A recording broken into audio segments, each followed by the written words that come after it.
Welcome to my channel Bhavani ladies world. ఈరోజు వీడియోలో నాకు వచ్చిన కామెంట్స్కి అయితే ఆన్సర్ చేద్దామని ఈ వీడియో చేస్తున్నాను. అంతేకాకుండా డైలీ నా షాప్లో ఇలా రొటీన్ ఉంటుంది, అది వీడియో చేసుకుంటూ మీ క్వశ్చన్స్కి అయితే ఆన్సర్ చేస్తున్నాను. చాలామంది నన్ను అడిగిన ఒక డౌట్ ఏంటి అంటే, మనం బిజినెస్ స్టార్ట్ చేయాలి అంటే ఎంత ఇన్వెస్ట్ చేయాలి అని అడుగుతున్నారు. ఎంత ఇన్వెస్ట్మెంట్ అనేది మన బడ్జెట్ని బట్టి, మన ఏరియాని బట్టి ఉంటుంది. మీది ఏ ఏరియానో నాకు తెలియదు కదా, మీరు ఎక్కడ ఉంటున్నారు, మీ సరౌండింగ్స్లో ఎంత బిజినెస్ నడుస్తుంది అనేది ఎవరికి వాళ్ళకే తెలియాలి. ఇప్పుడు బిజినెస్ అనేది ఒక విలేజ్లో స్టార్ట్ చేస్తే 5,000తో కూడా స్టార్ట్ చేయొచ్చు. అదే ఒక సిటీలో పెట్టాలంటే 20 లక్షలు కావచ్చు. అందుకే ఆ కామెంట్ ఎవరు అడిగినా నేనైతే రిప్లై అనేది ఇవ్వలేకపోతున్నాను. అందుకే వీడియోలో అయితే చెప్తున్నాను క్లియర్గా. మీరు ఒక బ్యాంగిల్ స్టోర్ స్టార్ట్ చేయాలి అనుకుంటే మీ ఏరియా ఎక్కడ, అక్కడ ఎంత మార్కెట్ అనేది నడుస్తుంది, మీ ఏరియాలో కస్టమర్స్ ఏ టైపు బ్యాంగిల్స్ వేసుకుంటారు, ఇలాంటి చిన్న చిన్న విషయాలు మాత్రం ఖచ్చితంగా తెలిసి ఉండాలి. లేదు మీరు కొత్తగా బిజినెస్ స్టార్ట్ చేస్తున్నారు, మీకు అసలు ఏమీ తెలీదు అనుకున్నప్పుడు ఒక ఫ్యాన్సీ షాపులో ఒక 2-3 మంత్స్ అయినా ఖచ్చితంగా వర్క్ చేయండి. మీకు ఒక నాలెడ్జ్ అనేది వస్తుంది. ఒకవేళ అలా కుదరలేదు, మీ దగ్గరలో ఫ్యాన్సీ షాప్స్ ఉన్నాయి, అక్కడికి వెళ్ళండి. వాళ్ళు ఏ టైప్ బ్యాంగిల్స్ అనేది సేల్ చేస్తున్నారు, వాళ్ళకి ఎలా రన్ అవుతుంది అని తెలుసుకోండి. తెలుసుకోవడం అంటే ఆ షాపు ఓనర్ని మీరు అడిగితే తను కూడా ఏమీ క్లియర్గా చెప్పరు. ఎవరైనా ఎప్పుడు బిజినెస్ సీక్రెట్స్ అనేది చెప్పరు. మీరు ఒక 2-3 షాప్స్కి వెళ్ళి అక్కడ ఏ బ్యాంగిల్స్ ఉన్నాయి, ఏ ఫ్యాన్సీ అమ్ముతున్నారు, ఎక్కువగా ఇప్పుడు రన్ అయ్యేది ఏంటి అనేది అబ్జర్వ్ చేయాలి.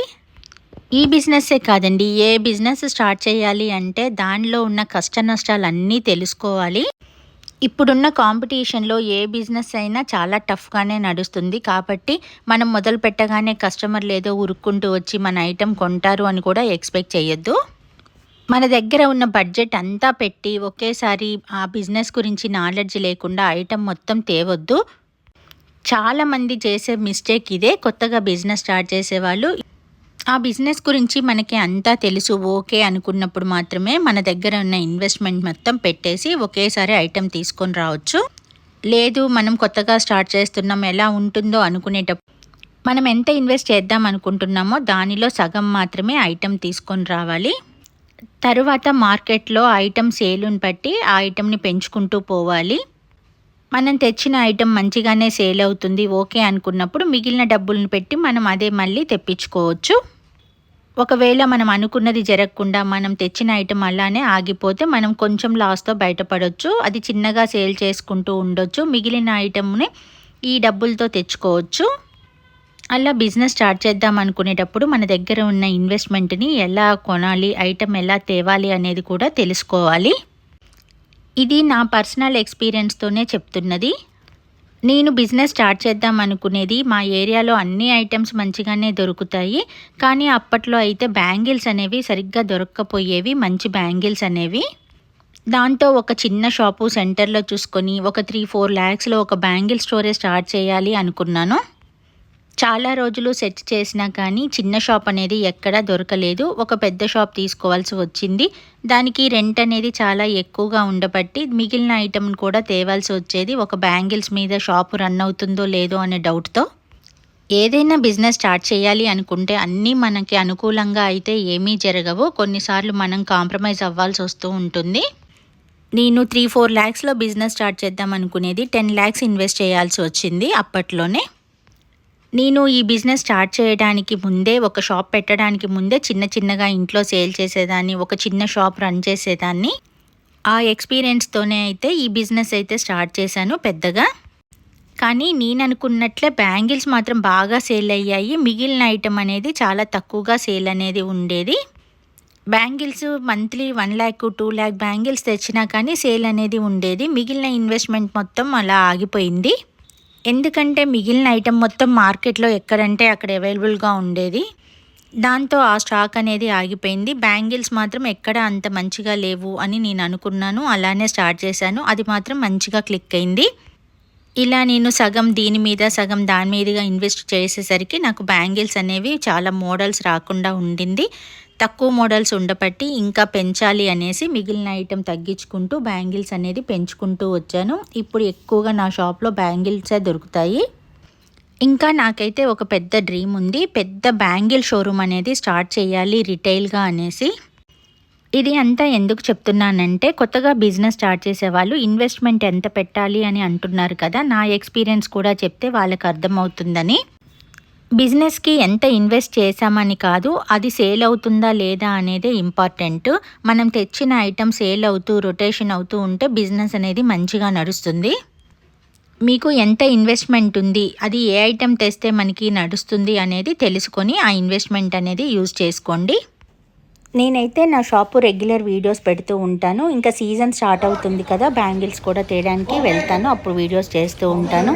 ఇది సాటర్డే వ్లాగ్. ఇంకా ఈవినింగ్ అయితే షాప్ క్లోజ్ చేశాక మేమైతే ఈ ప్రోగ్రామ్కి వెళ్ళాను. మా ఊర్లో అయితే ఇలా ప్రోగ్రామ్, ఇది మా అన్నయ్య వాళ్ళు కండక్ట్ చేస్తూ ఉంటారు, తెలిసిన అన్నయ్య వాళ్ళు, వాళ్ళ ప్రోగ్రామ్ కాబట్టి నేనైతే వెళ్తూ ఉంటాను. చాలా బాగుంటాయి ఈ ప్రోగ్రామ్స్.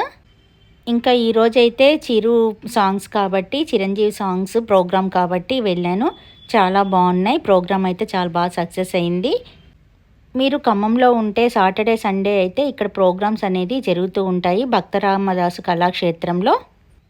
అప్పుడప్పుడు రిలాక్సేషన్ కోసం ఇలాంటి ప్రోగ్రామ్స్కి వెళ్తే ప్రశాంతంగా ఉంటుంది కాబట్టి నేనైతే షాప్ క్లోజ్ చేశాక ఇంకా ప్రోగ్రామ్ రన్ అవుతుంది కాబట్టి వెళ్ళి చూశాను. చాలా బాగుంది. చిరంజీవి పాటలు కదా, ఇంకా 90స్లో ఉన్న వాళ్ళందరికైతే చాలా ఇష్టం కదా. ఇది సాటర్డే నైట్ జరిగింది. ఇంకా సండే రోజు కూడా హాలిడే కావడంతో చాలామంది ఈ ప్రోగ్రామ్కి వచ్చారు. ప్రోగ్రామ్ అయితే బాగా సక్సెస్ అయింది. ఎప్పుడు సినిమాలు, బయటికి తిరగడం ఇలా కాకుండా ఇలాంటి ప్రోగ్రామ్స్ కూడా మనం ఎంకరేజ్ చేస్తే వాళ్ళకి హ్యాపీగా ఉంటుంది, మనకు కూడా చాలా రిలాక్స్ ఉంటుంది. ఇంకా నేనైతే చిరంజీవి పాటలు అంటే చాలా ఇష్టం కాబట్టి ఈ ప్రోగ్రామ్ని చాలా బాగా ఎంజాయ్ చేశాను. ఈ ప్రోగ్రామ్ అయితే 6కి స్టార్ట్ అయింది. ఇంకా అప్పుడైతే ఆడిటోరియం మొత్తం నిండిపోయిందంట. తర్వాత నేను వెళ్ళేసరికి షాప్ క్లోజ్ చేసి టైం అయింది. దాంతో ఇంకా జనాలు అయితే తక్కువ మంది ఉన్నారు, కానీ ఇంకా ప్రోగ్రామ్ అయితే బాగా నడిచింది. నేనైతే 10:30 వరకు ఈ ప్రోగ్రామ్ చూసి ఇంకా బయలుదేరాము. నేను వెళ్తూ ఉంటే ఇవన్నీ కనిపించాయి. నైట్ 10:30 కూడా ఇవి సేల్ చేస్తున్నారు. నెక్స్ట్ డే రిపబ్లిక్ డే కాబట్టి ఇవి నైట్ కూడా సేల్ చేస్తున్నారు. చాలామంది పిల్లలు, పెద్దవాళ్ళు వచ్చి ఇవి తీసుకుంటున్నారు. ఇక్కడ నేనైతే మీకు అల్పాహారాన్ని ఇది చూపిస్తున్నాను కదా, మా ఏరియాలో అయితే ఇది చాలా ఫేమస్. నైట్ 10:30 కూడా చూడండి ఎంత రష్ ఉన్నారో. ఇది రోడ్ సైడ్ ఉంటుంది, మన ఖమ్మం హైదరాబాద్ హైవేలో. చాలా బాగుంటాయి టిఫిన్స్. ఇక్కడ బాగా రష్ ఉంటుంది. ఒక రోజు అని కాదు, డైలీ ఇంతే రష్ అనేది ఉంటుంది. ఇంకా గురువారం, శనివారం అయితే ఈ రోడ్డు మొత్తం నిండిపోతారు. ఇంకా ఇక్కడికి రాగానే అప్పుడప్పుడు అవి చూడగానే వెంటనే ఆగి తీసుకోవాలనిపిస్తూ ఉంటుంది. ఇంక ఈరోజు కూడా నైట్ లేట్ అయిపోయింది కదా, ఇంటికి వెళ్ళి ఏం టిఫిన్ చేస్తామని ఇక్కడ టిఫిన్ అయితే తీసుకొని స్టార్ట్ అయ్యాను. ఎలా ఉందండి ఈ వీడియో? నా షాప్ వీడియోస్తో పాటు ఇలా వ్లాగ్స్ కూడా చేస్తూ ఉంటాను. ప్లీజ్ సపోర్ట్ మీ. ఎలా ఉందండి నా channel? Please like, share and subscribe to my channel Bhavani ladies world.